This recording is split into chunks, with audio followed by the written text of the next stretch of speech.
La oscuridad era densa, un sudario eterno que envolvía el abismo.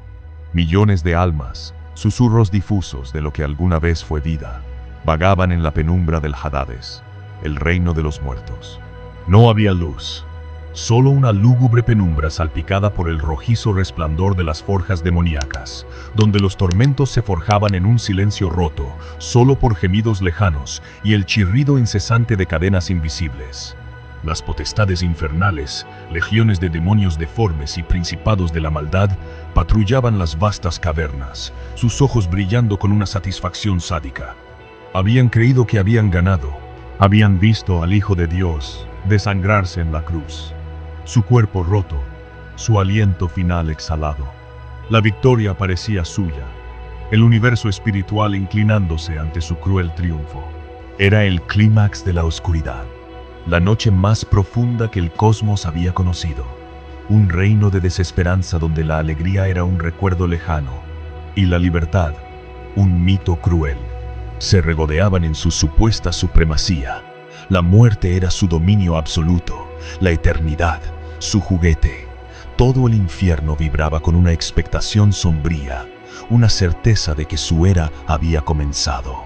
Pero no sabían, no podían saber, que el silencio era solo el preludio. La quietud, el aliento contenido de una batalla aún mayor, la calma antes de la tempestad divina. Una tensión palpable llenaba el aire inmóvil, una premonición inconsciente acechaba en las sombras más profundas, un escalofrío que no era del frío eterno, sino de algo indescriptiblemente inminente. El Hades estaba por ser invadido, una irrupción cósmica que cambiaría para siempre el orden de las tinieblas. De pronto, un fulgor inimaginable, no un destello, sino una explosión de luz que disipó milenios de negrura. Fue como si el sol mismo hubiera descendido a las entrañas de la tierra, pero multiplicado por 1000, por 10.000, por 1.000.000. Un resplandor cegador, más puro que cualquier luz conocida, atravesó las cavernas del abismo. Desde las profundidades emergió una figura, no con el andar cansado de un prisionero, sino con la majestuosidad de un rey conquistador. Jesús, vestido con una vestidura inmaculada, más blanca que la nieve, su presencia era una contradicción violenta a toda la oscuridad. Sus ojos ardían como llamas de fuego, y en su rostro había una determinación inquebrantable, una autoridad que hacía temblar los cimientos de la eternidad. Un silencio sepulcral, cargado de terror, cayó sobre el Hades. Los gemidos cesaron. El chirrido de las cadenas se detuvo. Las potestades infernales, que un momento antes se regodeaban, retrocedieron con gritos agudos y guturales, sus formas deformes contorsionándose en un miedo ancestral. La luz, su mera existencia, era un tormento para ellos. Era pura, era santa, era la presencia viva de aquel a quien habían creído derrotar. El miedo se apoderó de sus filas, un pánico visceral que congeló las venas de cada demonio. Las puertas de hierro, que habían aprisionado a las almas justas por eones, comenzaron a crujir, no por la fuerza de los demonios, sino por la irresistible presión de una gloria que no podía ser contenida. Las cadenas, forjadas en la desesperación y el engaño, vibraban, tensas hasta el punto de ruptura. La atmósfera se tornó eléctrica, cargada con la promesa de una batalla final, un choque de voluntades cósmicas. Este no era un descenso, era una invasión. Este no era un prisionero, era el libertador. Este no era el final, era el comienzo de una victoria que resonaría por la eternidad. Un grito de triunfo que quebraría el silencio del infierno y anunciaría una nueva era para toda la creación. En medio de este cataclismo de luz y la disolución de milenios de oscuridad subyace no solo una narración épica, sino una profunda verdad teológica anclada en la palabra inmutable de Dios. Para comprender la magnitud de aquel momento decisivo, debemos sumergirnos en las Sagradas Escrituras, donde el apóstol Pedro nos ofrece una ventana a este acontecimiento trascendental. En su primera epístola universal, 1 Pedro 3:18-19, declara con una concisión impactante: Cristo padeció una sola vez por los pecados, el justo por los injustos, para llevarnos a Dios, muerto en la carne, pero vivificado en espíritu, en el cual también fue y predicó a los espíritus encarcelados. Estas pocas líneas encierran una riqueza doctrinal que ha fascinado y desafiado a teólogos, académicos y creyentes a lo largo de los siglos. El contexto histórico de la epístola de Pedro es crucial para desentrañar su mensaje. Escrita probablemente alrededor del año 60 hasta 64 DC, en un período de creciente persecución contra los cristianos bajo el Imperio Romano, la carta busca alentar a los creyentes que sufrían por su fe. Pedro los exhorta a perseverar, a mantener la esperanza y a comprender que el sufrimiento no es ajeno al camino de Cristo, sino una parte integral de su victoria. Cristo mismo padeció. Fue el justo que sufrió por los injustos. Su muerte en la carne se refiere a su corporeidad humana, a su humanidad sujeta a la pasión y al dolor, que culminó en la crucifixión. Este hecho es la piedra angular del cristianismo, el sacrificio vicario de Jesús para reconciliarnos con Dios. Sin embargo, Pedro no se detiene en la muerte física, sino que introduce un elemento que trasciende la lógica humana. Cristo, muerto en la carne, fue vivificado en espíritu. Aquí, el apóstol no se refiere a la resurrección física de Jesús, que ocurriría al tercer día, sino a la vitalidad y actividad de su espíritu desprovisto de su cuerpo físico, mientras éste yacía en el sepulcro. Es esta precisamente la idea que abre la puerta a la comprensión de su descenso al Hades. La frase central y más enigmática es, en el cual también fue y predicó a los espíritus encarcelados. ¿A qué se refiere Pedro con espíritus encarcelados? ¿Y qué tipo de predicación realizó Jesús en ese lugar y a quiénes? A lo largo de la historia de la Iglesia, se han propuesto varias interpretaciones. Algunas tradiciones han sugerido que Jesús ofreció una segunda oportunidad de salvación a estas almas, interpretación que generalmente ha sido rechazada por la teología reformada y evangélica, que enfatiza la irreversibilidad del destino después de la muerte y la suficiencia de la cruz. Otros han postulado que esta predicación se dirigía a las almas justas que habían muerto antes de la venida de Cristo, como las que se mencionan en Lucas 16, 19, 31, en el seno de Abraham, anunciándoles la consumación de la redención y su inminente liberación hacia la presencia de Dios.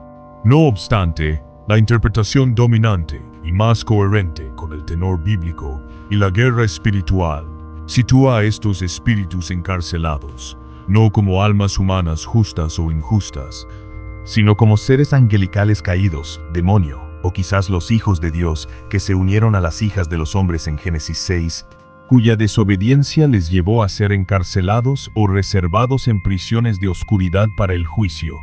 Estos espíritus no estaban allí esperando una oportunidad para arrepentirse, sino que estaban confinados, esperando su juicio final, conscientes de su rebelión y de su condena. El punto crucial, y en el que haremos hincapié, es que la palabra griega para predicó en este pasaje es kerizo kappa, eta rho sigma sigma omega, un término que, lejos de implicar un evangelismo para la salvación o un mensaje de arrepentimiento, significa proclamar, anunciar, declarar con autoridad. La elección de esta palabra es fundamental. No fue un llamado a la fe o al arrepentimiento, sino una declaración categórica, un anuncio público, una manifestación de poder y autoridad. Mientras el cuerpo físico de Jesús yacía inerte en la tumba, su espíritu, vivificado, descendió a las profundidades para encontrarse con estos espíritus encarcelados. Su misión no fue ofrecerles una salida ni una oportunidad de redención, sino pronunciarles un veredicto definitivo. Fue la proclamación formal de una victoria obtenida por su sacrificio en la cruz, un grito de triunfo ante aquellos que se regocijaban en su aparente victoria. Fue una exhibición de su soberanía indiscutible. La obra de Cristo en la cruz no solo tuvo implicaciones en el mundo físico y humano, sino que reverberó con una potencia incalculable en el ámbito espiritual, estableciendo una nueva jerarquía donde su autoridad resplandecía sobre toda potestad y dominio. Así, Pedro nos revela que el tiempo entre la muerte y la resurrección no fue un periodo de inactividad, sino de una actividad espiritual intensa y victoriosa, marcando un punto de inflexión en la historia cósmica de la redención y la guerra espiritual. Esta poderosa revelación de Pedro encuentra eco y confirmación en otras escrituras, proporcionando un tapiz teológico aún más rico sobre el descenso victorioso de Jesús. El Apocalipsis, con su lenguaje cargado de simbolismo y visiones celestiales, nos ofrece una declaración directa del propio Cristo, que reafirma su dominio sobre los reinos de la muerte. En Apocalipsis 1:18, Jesús se presenta de manera majestuosa a Juan con estas palabras enfáticas: Yo soy el que vivo y estuve muerto, mas he aquí que vivo por los siglos de los siglos. Amén. Y tengo las llaves de la muerte y del Hades. Esta afirmación no es una simple autoidentificación, sino una declaración de soberanía sin precedentes, que encapsula el núcleo del Evangelio, la victoria sobre la muerte. La frase «Yo soy el que vivo y estuve muerto, mas he aquí que vivo por los siglos de los siglos» resuena con la resurrección física de Jesús, un evento que rompió el poder del sepulcro. Pero más allá de su resurrección, subraya su naturaleza eterna y su inmortalidad divinamente restaurada. Al afirmar que Él tiene estas llaves, Jesús no solo proclama que escapó de la muerte y del Hades, sino que ahora ejerce una autoridad absoluta y final sobre ellos. Ya no son entidades autónomas con poder sobre la humanidad. Están bajo el control irrefutable de Cristo. Esto significa que la muerte ya no es un fin ineludible o un tirano implacable para aquellos que creen en Él, sino un paso permitido y regulado por el Señor de la vida. El Hades, la morada de los muertos, ya no puede retener a nadie sin su consentimiento. Cristo ha despojado a estas entidades de su poder usurpativo, sellando su destino y garantizando la liberación de sus cautivos. Confirmando esta victoria celestial y espiritual, la epístola a los Colosenses profundiza en la naturaleza del triunfo de Cristo sobre las fuerzas oscuras. Pablo, en Colosenses 2:15, proclama con audacia: y despojando a los principados y a las potestades, los exhibió públicamente, triunfando sobre ellos en la cruz. Este versículo es una instantánea poderosa de la victoria espiritual de Jesús, que ocurrió simultáneamente con su sacrificio físico. El despojo, del griego apekdiomai, que significa quitarse la ropa o desarmar a un enemigo de los principados y potestades, se refiere a la anulación de la autoridad y el poder de Satanás y sus huestes demoníacas. Estas entidades espirituales malignas, que habían ejercido influencia y opresión sobre la humanidad desde la caída, fueron desarmadas por Cristo. La frase «los exhibió públicamente», edegmaticen en parresia, evoca la imagen de un general romano victorioso, que tras conquistar un ejército enemigo, desfilaría públicamente a los líderes vencidos y despojados a través de las calles para humillarlos y celebrar su triunfo. La cruz, que para el mundo era el símbolo de la derrota y la vergüenza máxima, se convierte paradójicamente en el lugar de la victoria definitiva de Cristo sobre las fuerzas espirituales del mal. Fue en la cruz, en el acto de su muerte sacrificial, donde Jesús deshizo el poder del pecado que daba a estas potestades su base legal para acusar y oprimir a la humanidad. Este anuncio cósmico de victoria no fue un murmullo, sino una declaración resonante en todo el universo espiritual.